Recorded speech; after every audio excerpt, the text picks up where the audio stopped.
Hello and welcome. 3 points. Let's talk about Liverpool. Do I have to? Yes, you do. Okay. We need to talk about their manager, who's got them top of the league, out of the FA Cup, courtesy of Plymouth, in the Carabao Cup final, to be fair, and into the last 16 of the Champions League. Wow. Good first season, right? You would say that. Yes. You would say arguably the best manager in the Premier League right now. I don't think so yet. Neither do I. Oh, we agree. We agree for once. Tell me why. You should not jump the gun. Okay? Yes. I feel that in recent games, they've been bailed out a lot, by Salah, by individual brilliance, and by, I think we're underestimating that we've got a group of players here, the core of which have played together for years. Yeah. We're talking Van Dijk, we're talking Salah, you can even throw Jota in there. Diaz has been there for a couple of seasons. They all know each other, they know how to play. And obviously you add in pieces like Gravenberch, Szoboszlai, sorry, I forgot to mention Trent in there. Gakpo. Gakpo. Yeah. There's a lot of players that they know how it is to play with each other. The only difference between slot ball and Klopp ball is there's less chaos. They're not really playing in chaos. Liverpool used to thrive in the chaos. Now they calm it down. Yeah. Which is good for them, bad for the game, because I like to watch chaos. Yeah. It's the best way to watch football. It's true. I think. But obviously you'd rather your own team control the ball. So they've been good at holding the ball, not saying they're not. So that's my take on Slot. What do you think? I just want to, let's just retrospectively look back, okay? When we look at when a manager comes in and how they do, right? You look at, for example, Ange, right? Look how he's performing now, right? He's struggling with injuries. The squad's really not that deep to begin with. I mean, he made a couple made the signing for Solanke, Maddison, both not playing in this game. He signed Van der Ven, right? Van der Ven as well, yeah. I just want to say that before anybody starts even mentioning, best manager in the league, what a achievement it would be if he came in and won it in his first season. Did you see the squad that man inherited from Klopp? Crazy. That all in was, their prime. Yeah, all in their prime. That was Klopp's baby that he made and developed over years. All of those signings are his. The only signing that he's made has been Chiesa. Yeah. Who scored one FA Cup goal and has played 18 minutes in the Premier League. And was shit against Plymouth, can I just say. Did absolutely nothing.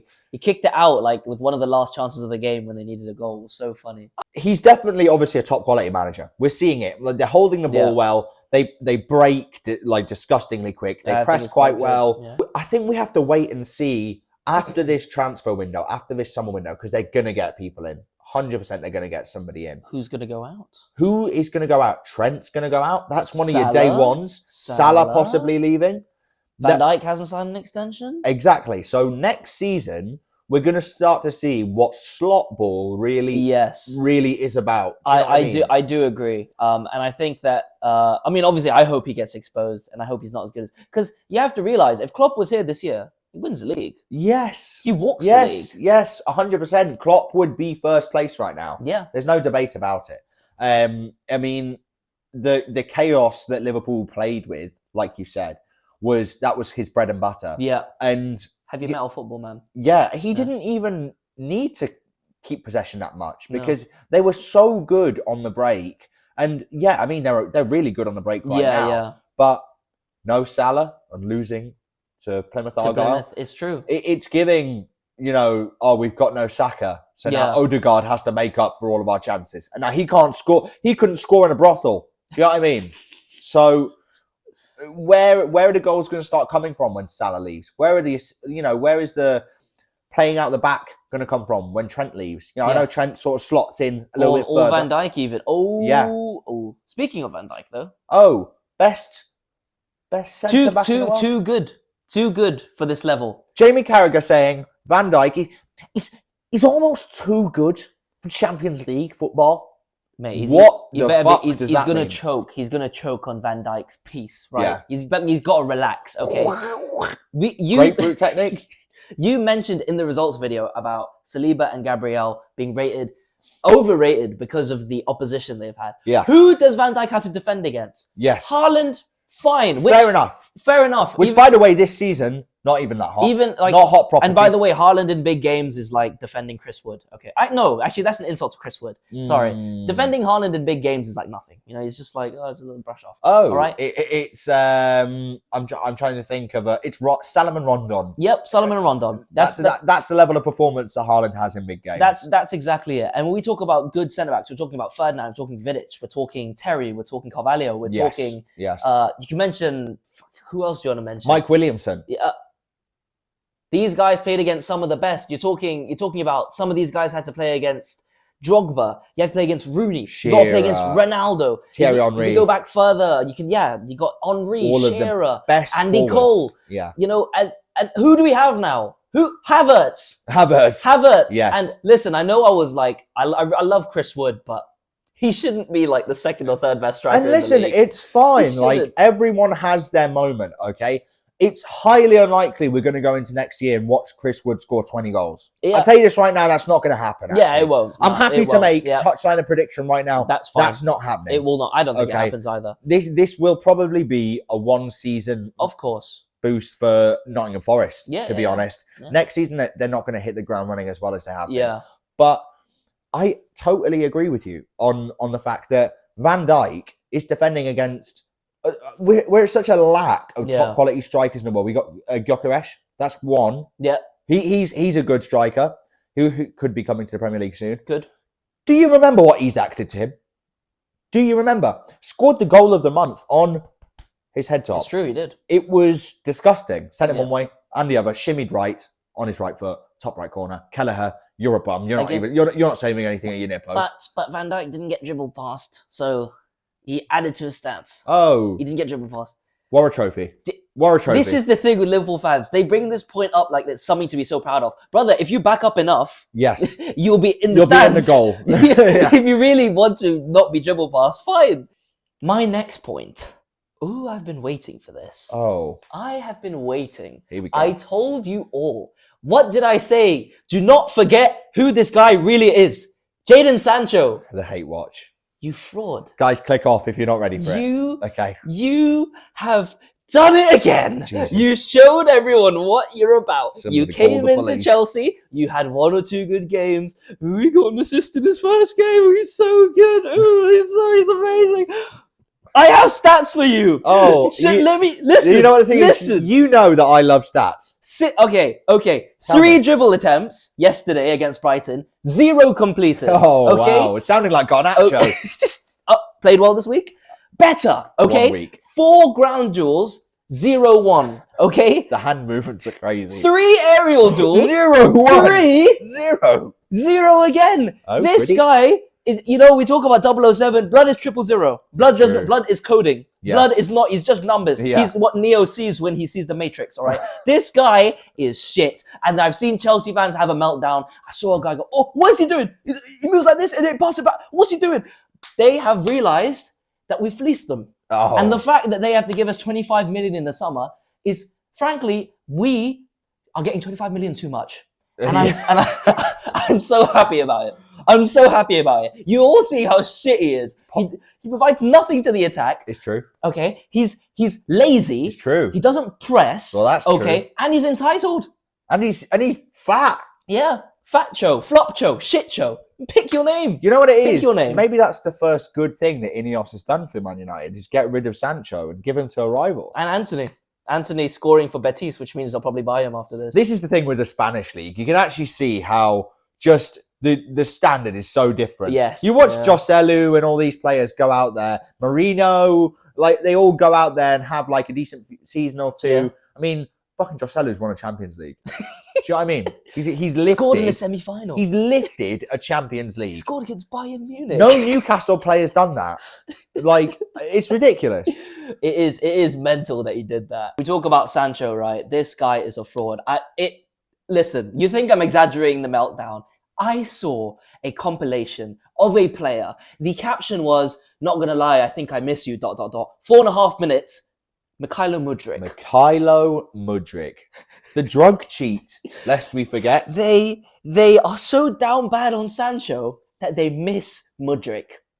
Jesus. If you just put that into perspective, that is fucking insane. That might be one of the craziest takes I've actually heard in a while.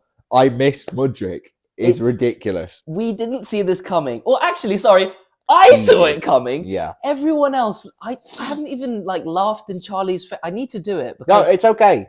Later in February, we'll see him. I will. That's we can true. laugh at him. That's true. Yes. I will. Because honestly, I knew what was going to happen. I told you what was going to happen. Yes. And you did it anyway. Yeah. Oh, to be fair, we came this close to signing Sterling. So we almost Jesus did that. Christ, that's so true. There's that level of me where, because we didn't make any panic signings in January, yes, it was, I would have preferred to get a striker, but to get a loan signing like Sterling that Arsenal did, was useless and just taking up space on your wage bill. Bad for PSR. I'm happy with that. I suppose our last point of this episode will be, I want to quickly go over some transfers, okay? Okay. Transfer news nowadays is becoming so much easier to obtain with how many journalists and how many leaks there are. Okay, but we're going to go back to square one. We're just going to go back to straight up, who do you want in the team? Yeah. Right? So, got Man United fan here, okay? Got Newcastle fan here. I'm going to give you two signings that I'd like for my club. One realistic, one, hopeful. Okay. I think. Okay. And then I'm going to give a signing that I think United should have, Manchester United, and he's going to do vice versa. So he's going to give me one that Newcastle should have. Okay? Okay. I'm going to start off with our goalkeeper. Now, Nicholas Pope. You're 32, brother. Now, I love you. I do. I really like you, Nick. I do. But one, you look like a mouse. True. And two, you cannot play from the back. You might be the worst keeper in the league for playing out the back. Birmingham, when he got the ball and he had time and he just booted it out. Do you remember that, the one against Liverpool that literally threw us away to Carabao Cup because he got Karius in goal? He just ran out, handballed it. It was ridiculous. He cannot play out from the back, and we need an upgrade because Dubravka is 35. So that's a 32-year-old and a 35-year-old. Now, I know that keepers are a bit different when it comes to age. It's not always linear like that. I mean, you see the agenda at Newcastle. You see what they want. They want young players who can develop in the squad. Yep. And it means that we don't need to keep always buying every window like some clubs, So I'm going to throw a name out there, Mr. Trafford. I take him. 22-year-old Trafford. Unproven. Struggled in the league when he was with Burnley. Unproven, but has the opportunity to come to Newcastle, okay, play in the cup games, play in some of the smaller fixtures, or even just when, Nick Pope is injured. He can learn under Pope. I mean, Pope had the opportunity to be a top international keeper, I think, especially for shot stopping. He's better than Pickford when it comes to shot stopping. But he has the opportunity to come to Newcastle. He's got Dubravka, who has played in finals. He's played in all the cups. He's played for Newcastle all this season. Done a brilliant job for us. He's got Nick Pope, who, again, was England international level. He can come here and learn. I think that'd be a great signing. And I love an English keeper. I love an English keeper. England or nothing? England. I'd say Dubravka will probably have a bit more to teach him because he can actually use his feet a bit. Yes, and he's been true. at Newcastle for You need to the best of both worlds. With Dubravka, you've got the ability to play out the back. You've got some long ball potential there. You've got the idea he always wants to play fast. Yeah. With Nick Pope, when the ball comes to him, it's panic. But you know that one-on-one, you're more likely going to have the shot stopped by Pope than you would Dubravka. So even though Dubravka's been excellent recently, so I think it'd be it just fits perfectly like a jigsaw piece. It all works there, I think. So you think that's a realistic one then? I think Trafford should come here for 10 million. Shock, he plays for Sporting, but he's 17. Oh. His name is Kenda, or Quenda. I haven't heard of him. So he's a left winger / left wing back. He can play either, obviously, wing back or in the front three. He's a young talent. He's been doing well this year and last year. Amorim gave him his debut. He's Portuguese. He's quick. He can use both feet. He's direct. He's got that kind of the flair of maybe a Saint Maximin, but he's also got the end product of a I don't know. I don't want to name anyone that good. Just a good end product. He's Yes. got a decent end product. But because of, I think we were looking at him in January, but because of the new rules, you can't sign a player under 18 from overseas. Another player that I think would be great in Newcastle. The dream one. This is a dream one. This is not dream. I'd say it's more unrealistic to happen, but it's a pricey one. I'm going to tell you this one. I think it's going to cost us about 80 million to sign this player. Brian Mbeumo, the right winger. Let's talk about, when we talk about output, okay, let's not lie, a pretty average Brentford team. Even last year, he was scoring 9 goals, 4 assists, and that team last year was worse than it was this year. True. And honestly, he is the head star of that team, just behind, your Wissa. And I just think Norgard, he's been quality for under Thomas Frank, absolutely reliable. Quality. Yeah. I think he'd be a great signing, but he'd be about 80 million. I actually don't think you need a right winger though. Oh, I watched a right winger. I know it was Birmingham. I know it was the Cup. Osula.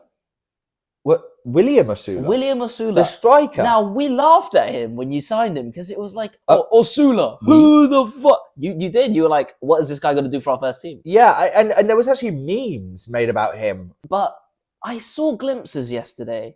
I saw moments where I was like, shit. Like, the way he moves on the ball, his frame, firstly, quite physical, quite big. He's quite a broad guy, considering he was playing. Was he on up front or on the wing? He was on the wing. He was on the right-hand side. Yeah, he was on the right. He was beating his man. He was getting into the box, but the end product wasn't there. He should have scored. Yeah, but it hit his standing foot. It was something out of Sunday League. But I can see why you didn't sign a right winger. It's interesting. It looks like he's for the future. Maybe, yeah. He's young. He's young as well. I think. What is he? Danish? William Osula. I think he's Danish. Yeah. So I think he's going to have a little bit more time in this year. He'll probably play for the Danish team, develop a little bit more physically. He still does look like a 20-year-old. He still does look that age. 21. Yeah, 21. So younger than us. Damn. Fuck's sake. Unk status. We are unk. But yeah, I did see glimpses. I mean, he's big, he's strong, he can keep the ball at his feet, he can beat the man. If we can get a bit of end product there, I'm excited to watch William Osula because I thought he was quite good, to be honest, in that game. And yeah, it was Birmingham, but it's his first start away from home in the FA Cup. If we win that game, we go to round of 16. 2 assists, man. Two assists. I mean, one was by accident, but 2 assists. 2 assists. So still 2 assists. Listen, he was your biggest threat, and I think it's good that you have him. And now it's time that you in certain games, if you're 2-3-0 up or 2-3 goals up, bring him on for 10 minutes, 15 minutes. And do you know what it is?